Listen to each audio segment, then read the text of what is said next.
So Mark Zuckerberg had his baby this week, and he and his wife, on the day she was born, said they're going to transfer almost all of their Facebook stock, $45 billion, into their charity. Aaron, what's your take on this? Well, yes. I mean, it's amazing how quickly the reaction went from, wow, this is an amazing thing they're doing, to, uh-oh, they're just trying to evade taxes. Right. And it's not really a charitable organization. It's an LLC, and that's not right. I got to be sympathetic to the Zuckerbergs here. Like, they're giving away $45+ billion. That's a tremendous amount of money. And however they want to do it, more power to them.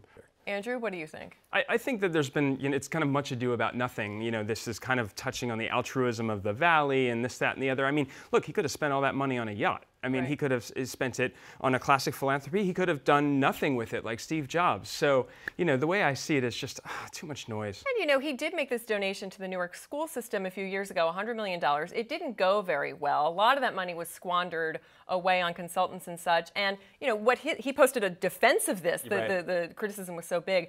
But, he said, we want the flexibility to be able to move nimbly, to be able to move, put this where it needs to be, and to just really control it the way we want to. So yeah, it's a new model of philanthropy, and people who are in the old model of philanthropy are kind of freaking out. Right. Because in the old days, like 10 years ago, somebody like Mark Zuckerberg would have set up a typical charity, and people who work in those fields would have gotten great jobs, and that organization would have done a lot of good, like the Bill and Melinda Gates Foundation. This is something totally new, and some of that money is going to go for profit. Oh no, we can't do that. I mean, but it's their money. It's a way to change He founded things. the company. Yeah. He's running it. They're doing brilliantly. So I find it hard to knock him, and I'd love to. Really, yeah. I would love to, but I you can't. Would. But I do think, this is very millennial to care about purpose and to care about giving and all this stuff. And this may be the new breed of Silicon Valley billionaire. What we see. Again, you guys said it. In years past, it would have been you buy a basketball team, you buy a fleet of yachts. Now you change the world. You make a world a better place in that way that they all want to do anyway. It's definitely a precedent, and I think we touched on the Newark situation. There were a lot of lessons there. I think he was very dissatisfied with the fact that the money was squandered, and I think this is a